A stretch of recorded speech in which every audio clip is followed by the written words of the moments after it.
Welcome to my empty nest. I'm Cindy. Thanks for stopping by. Tonight I am making a pork roast, and this pork roast comes out tender and juicy every time. And it has 4 ingredients. 4. So let me tell you. Here we have our pork roast. This is about a little bit over 2.5 pounds, just maybe 2 pounds, like 9 ounces, I believe.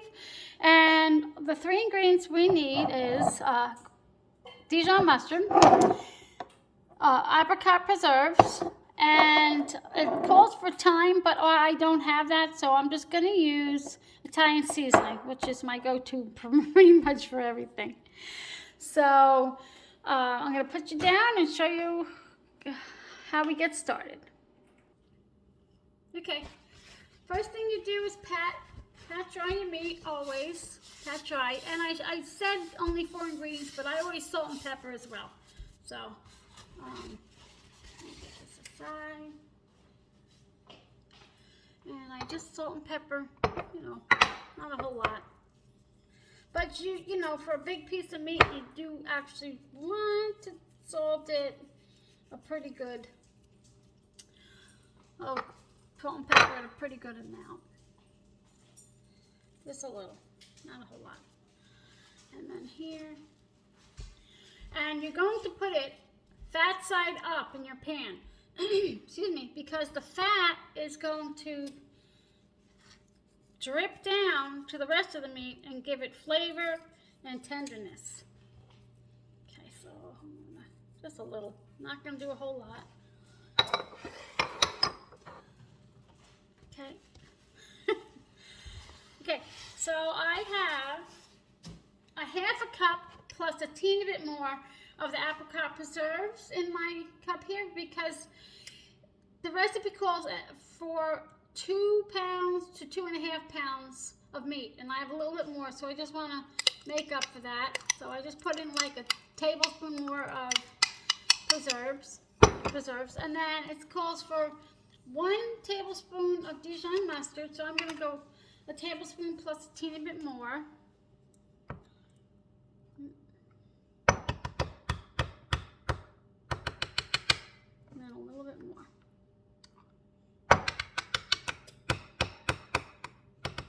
And this is really, really good. I'm just going to mix this. And while you're mixing the 2 of these, you can mix your thyme, or in my case, Italian seasoning, in here, or you can put it on top. But I'm going to just mix it in.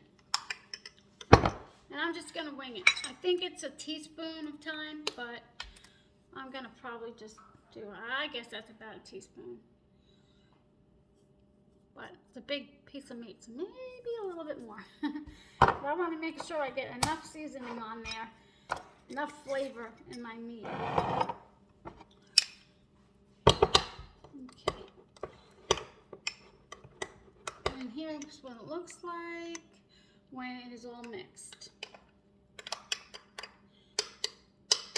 And you don't put it all on, and what you can do is you could heat it up in the pan and use it as a sauce, or not really gravy, but a sauce to go around over it. Okay, let me get. Where'd you go? Oh, you're in here. Again, I'll just use this spoon. I don't want to look for it. And then you just put it on. And I don't have. You know what? That was stupid. Here's my pan. You want a pan with a rack on the bottom so your meat doesn't, boil or stew or whatever. I'm going to turn this around. Let me turn this around, and I'm going to do this side first because I'm going to be turning it over. So I should have done this side first. And then you'll baste it once or twice with the liquids in the bottom. And it is really good and really flavorful and moist. And we are having this with, I know mashed potatoes would be the perfect thing, but we're going to have it with, that's good. Get some on the side. we're just gonna have with some roasted potatoes, and then I sauteed apples up a few months ago, and I put them here. So we're just gonna heat that up and have that as well. Because you know, everybody knows pork chops and applesauce go together, or pork. Okay. Let's do one. And this cooks for about an hour and a half, an hour and 40, all depending on your oven at 325 Fahrenheit. But yeah, with the fat on the top, I mean, you can cut it off, but it's flavor, and the fat is good to always put on the top. Whenever you have a roast and you have the fat cap, always put it on top. Let me grab a paper towel. So I'll be back to show you what this looks like, all nice and done and sliced. Okay. Sorry, one more thing. Like I said, I didn't put it all on because I'm going to use that and the juices. I'm going to cook the juices in a pan. So, you know, just to make sure everything's cooked with this, and then you'll have a nice little glazed saucy thing. Okay. So I'll be back. Okay, my roast has been sitting. Whoops, do I have enough light? Let me put my light on here. My roast has been sitting for about 15 minutes, and in this pan here, I just have the juice from what was in the pan and the rest of the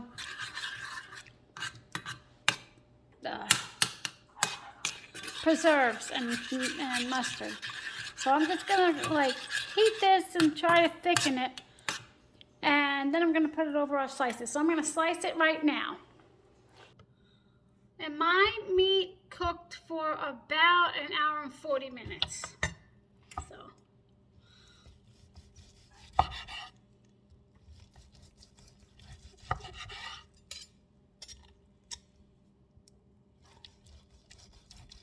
Oops, that's too thick. And that's what it looks like. And with the sauce on it, it's just delicious. So I'm gonna cut that for now, because I'm hoping I can have leftovers and not cook tomorrow. And I'm just going to cover the tent it, so all the heat doesn't stay in, but some does. And I'm just waiting for my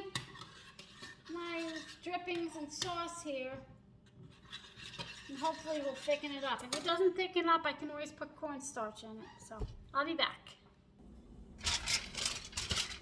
Okay, so I didn't really feel like waiting for this, so to reduce down, so I just did a cornstarch slurry.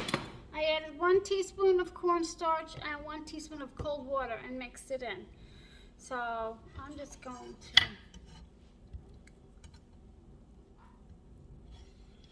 to transfer my meat to my platter.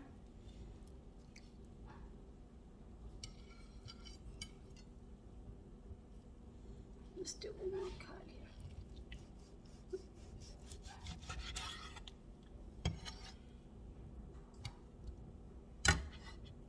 And I am starving.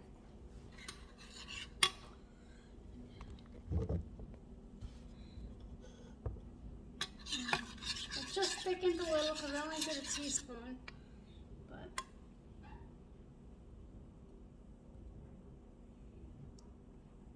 and this is delicious and moist and yummy. So we're gonna have this with potatoes and sauteed apples that I had in the freezer. So, whoops, this is hot. I forgot I put the platter in the oven. So I hope you enjoyed this video, and thank you so much for spending time with me here at My Empty Nest. If you like it, please give it a thumbs up, and if you can consider subscribing, that'd be great. Have a great night.